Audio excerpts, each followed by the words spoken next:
Hi, I wanted to share with you an experience that I had recently with my Canon 350D. Do you remember I told you I was going to bring this onto the channel because I got given it back by the person that I sold it to years and years and years ago? And this was the camera that I took to the Masai Mara and had just the most amazing photography experience ever. And yeah, so somebody gave me the camera back. Thank you, Jonathan, for that so much. And the nostalgia of having it back to begin with was absolutely incredible. Just to hold the camera in my hands was amazing. And as I said, I was going to do some shots with it for the channel to show what you can do with, you know, such a kind of entry-level camera. And since then, I haven't wanted to get this camera out. I haven't looked forward to using it. I haven't been excited to pick it up and go take pictures with it. I've just been thinking, oh, you know, I've got to do that thing. I've got to do that thing that I've promised that I'm going to do on the channel, and I've got to get that Canon camera out. And so it's been ages now, hasn't it, since I said I was going to do this. And the other day I decided, okay, come on, let's just do this. Let's get the camera out and we'll just go for a walk and we'll go take pictures. And one of the reasons I wasn't excited about it was because I just felt like I wasn't going to get great results, right? And I hate taking a bad photo. Like, I'd rather not take any pictures than take pictures that are mediocre. I just hate taking bad pictures. Okay, so I got the camera out and I thought, right, I'm just going to go for a walk with it. But the other part of not wanting to get this camera out of the bag was I felt really embarrassed. I actually felt embarrassed enough that I didn't want to be seen. Like, this is the part that's slightly embarrassing. I feel terrible about this. I didn't want to be seen with this camera. So I'm having this kind of little battle with myself, right? I'm thinking, okay, it's understandable that you don't want to be seen with that camera because you're a professional. You've worked hard for where you've got to and your reputation, and it is understandable that you don't want to be seen with such a budget camera in your hands. And then there's the other part of me, like, that's going, you are so operating from the ego right now. Come on, come on. How many people have got this camera and are using it on a daily basis and are getting amazing results from it, and they're using it and doing it and they're proud of it and they love it? Like, who am I to diss this camera, And then, but I still just couldn't, so I went for this walk. You would laugh. And every time I seen somebody coming towards me, I hid the camera in my jacket, right? That's really bad, isn't it? And I was thinking, why am I doing this? Why am I hung up on this? It's like your camera is part of your identity, right? It's an extension of yourself. And somehow I felt less superior with a less superior camera. And so I'm making sense out of this as I'm going along, and I'm thinking, the ego is not all bad. The ego is the reason that I have got to the level that I've got to, because I always wanted to get better. I always wanted to be the best photographer I could be, and I'm not there yet. I'm not, I know that I'm going to be even better than I am now, of course.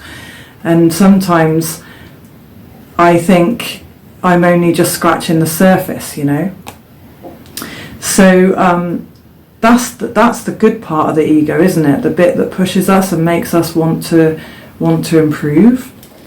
But actually, on this very day, when I was going out to take pictures with this camera to show you guys, it was getting in the way a little bit, my ego, because I wasn't enjoying it. It was only a week ago, and I remember thinking, oh, I hope the battery runs out soon so that I can just put it away and go home. And I thought, I'll just go round this little bit, I'll go on the short walk, and then I'll just go home. I've had enough, And then I got to thinking about photography and the soul, and the mindfulness practice, and why do we take pictures? We take pictures to capture what we're doing, what we're enjoying. So let's get out of our minds and out of the camera and the kit, and let's actually connect with what we're doing, right? So start thinking along these lines. And I saw a fox cub, which was amazing. I loved seeing this little fox looking right at me, it was. And I thought, you know what, I'm not going to take the short route, I'm going to go the long way. I'm going to go up the hill and I'm going to go all the way around. So then I start enjoying the walk, and I start seeing the light coming through the yellow flowers, and I start capturing that. And I loosened up and I stopped thinking about what everybody was thinking of me if they saw me with this camera in my hands. I was just connected to what I was doing, enjoying the weather, enjoying the smell of the air, the surroundings, the blue sky against the yellow flowers, and it was a completely different story. My whole energy changed.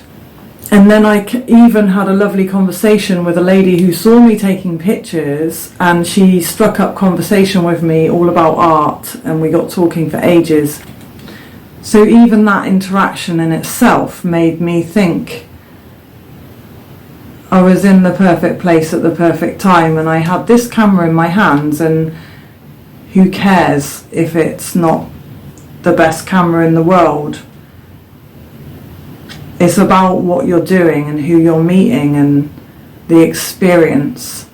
The camera, you know, is a tool to capture it, and you know, I can't wait to actually upgrade, like even my D3 and my D800. I actually can't wait to really look at my kit and upgrade at some point and get some really nice lenses and just take my photography to a whole new level. I'm really excited about that.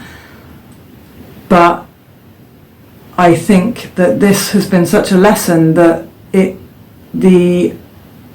our pride in our equipment shouldn't get in the way of our enjoyment of photography. I think maybe that's what the message is. Yeah.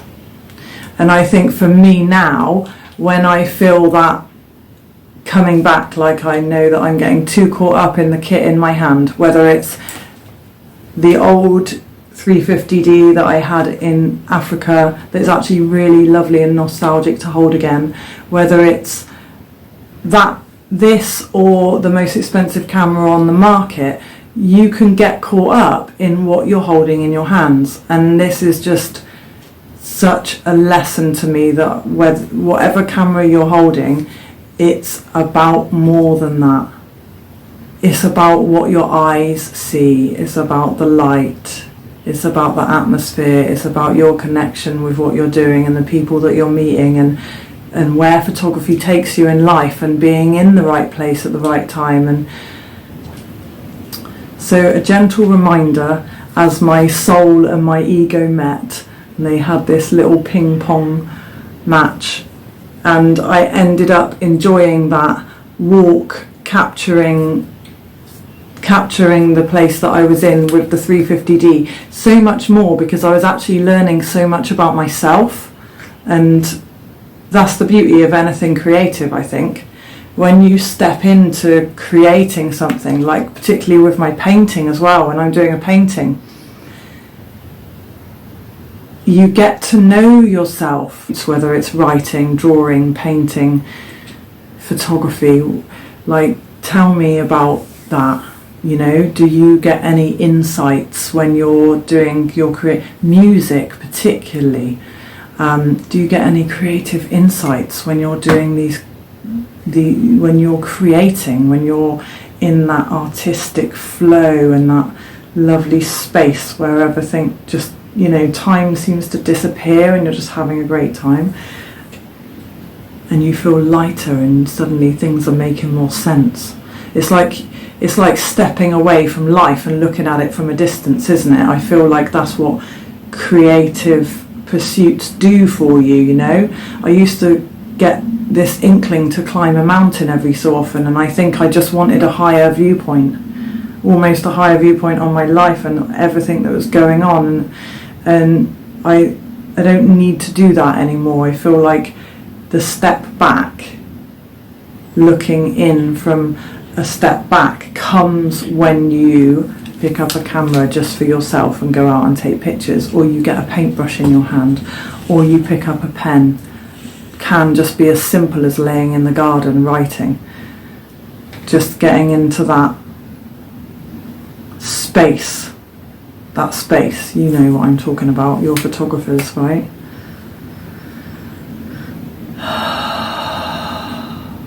Thank you for staying with my channel. You might notice that I'm dropping in little bits just about life as well as photography, and I just want to touch on that really. I know like maybe YouTube algorithms might not like that, but I like to just drop little things in about life. For me it's, you know, it's a whole picture. So if I randomly start talking about Piano Fingers, my book, it's just because it's my other creative pursuit that I'm equally as proud of. And I think when you have more than one creative hobby and passion, it's brilliant because they keep each other alive, you know, like a relationship. If you give it a little bit of space, it grows. And so having other things that you're passionate about is brilliant to give it some give each one some air, some space.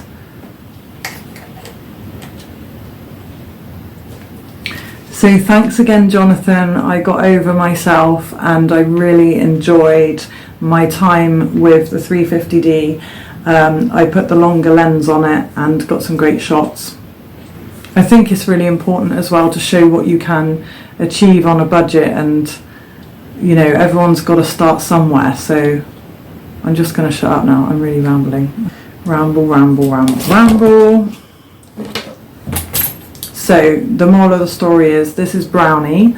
I've had him since I was about 3 years old and used to cuddle him in bed. Buy my book Piano Fingers, you won't regret it. If you do, don't tell me. And